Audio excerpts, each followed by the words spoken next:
Bonjour à tous, voici la correction d'un exercice sur des graphiques de fonctions ou de non-fonctions. Donc dans un premier temps, vous devez repérer si le graphique proposé est celui d'une fonction ou non et justifier. Alors pour le premier graphique, il s'agit d'une droite qui est supposée être illimitée des deux côtés puisqu'il n'y a pas de point d'arrêt. Alors ça signifie que tous les nombres réels sur l'axe X auront une image puisque la droite est illimitée. Tous les réels auront une image et aucun réel n'aura plus d'une image. Donc il s'agit bien d'une fonction.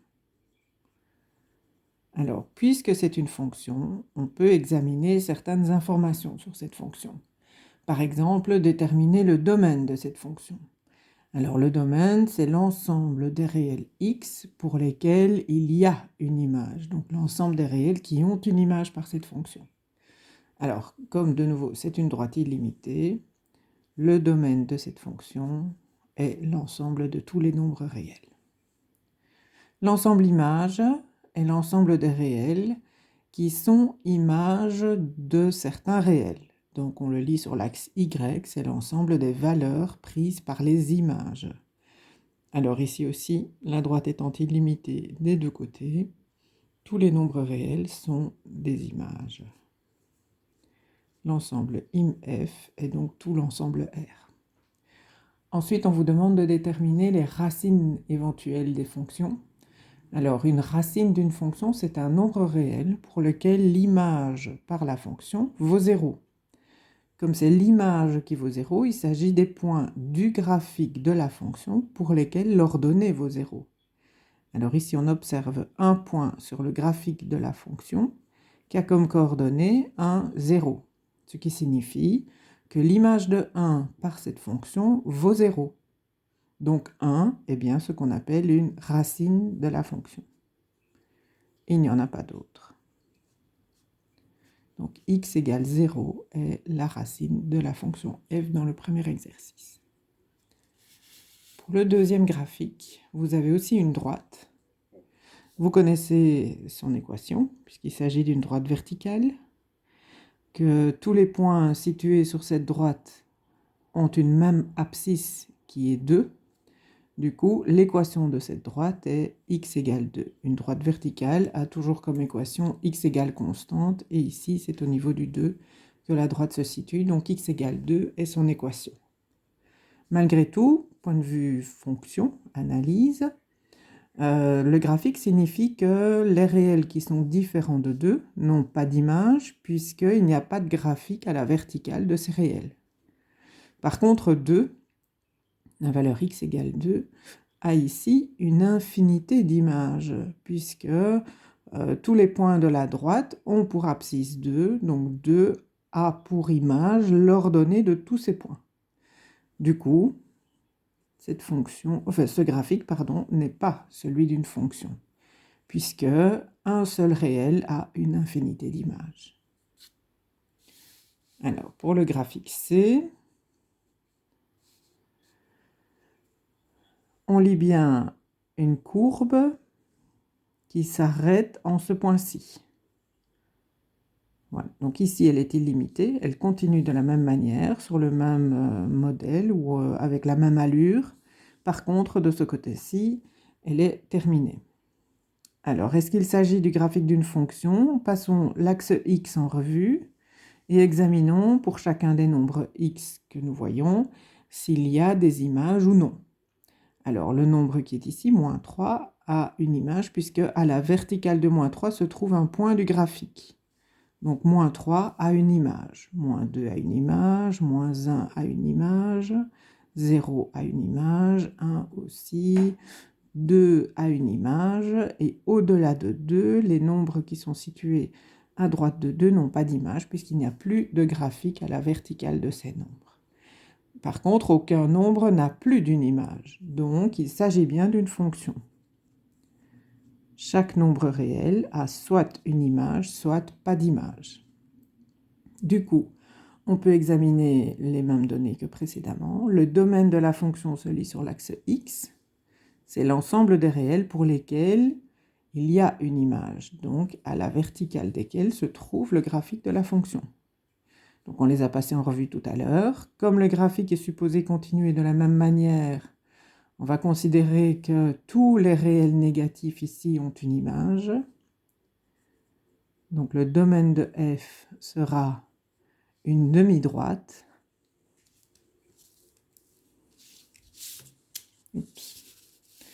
Le domaine de f sera une demi-droite. Donc tous les nombres négatifs ont une image. Et pour les nombres positifs, tous les nombres jusqu'à 2 ont une image. Le domaine de cette fonction est donc la demi-droite de moins l'infini jusqu'à 2. Alors, pour l'ensemble IMF, donc l'ensemble des valeurs prises par les images de la fonction, on suppose que la fonction continue de manière illimitée ici. Donc, tous les nombres sur l'axe Y qui se trouvent du côté négatif sont des images d'une valeur x. Donc, on continue à examiner. Donc, à hauteur de tous ces nombres y, ici, à hauteur de tous ces réels, se trouve le graphique de f. Jusqu'où? Jusqu'ici, jusqu'à 4, puisque le point de 4 forme une espèce de frontière. Donc, tous les réels de moins l'infini jusqu'à 4 forment l'ensemble IMF. IMF est donc la demi-droite qui va de moins l'infini jusqu'à 4. Donc le point de coordonnées 2, 4 est le point qui forme la frontière du graphique. Donc les valeurs de x inférieures à 2 ont une image. Les valeurs de y inférieures à 4 sont des images.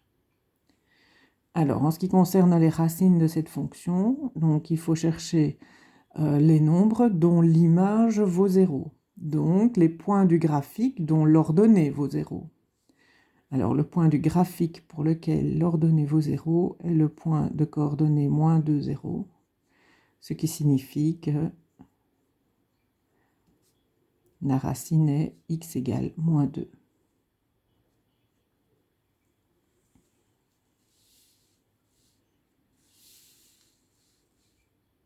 Il y a une erreur dans le premier exercice.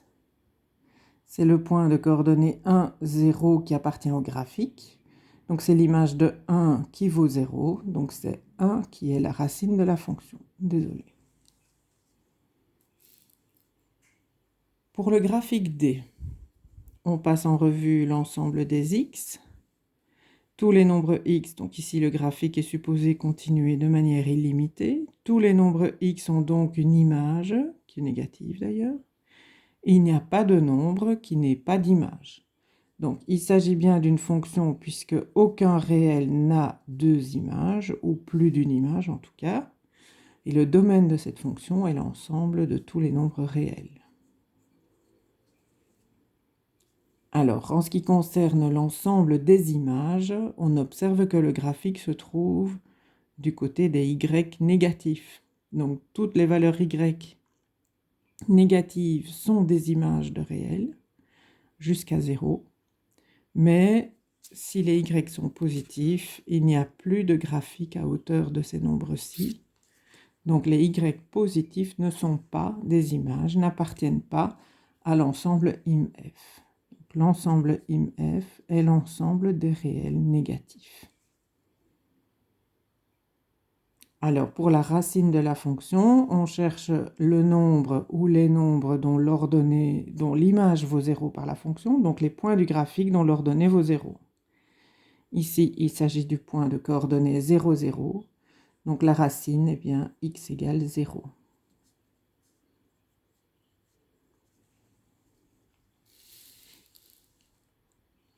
Alors, sur le graphique E, le graphique est formé ici de deux demi-droites. Elles sont illimitées puisqu'il n'y a pas de point d'arrêt. Ça signifie que tous les nombres x négatifs ont une image que l'on lit sur cette partie-ci du graphique. Et tous les x positifs ont une image que l'on lit sur cette partie-là. Donc, il s'agit bien d'une fonction puisque aucun nombre réel n'a plus d'une image. Le domaine de cette fonction est l'ensemble R, puisque tous les réels ont une image.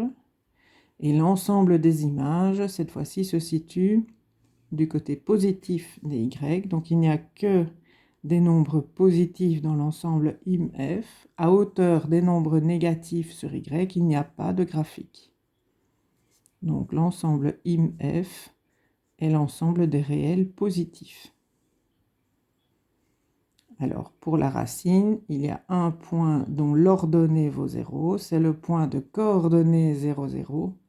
Donc, la racine est x égale 0.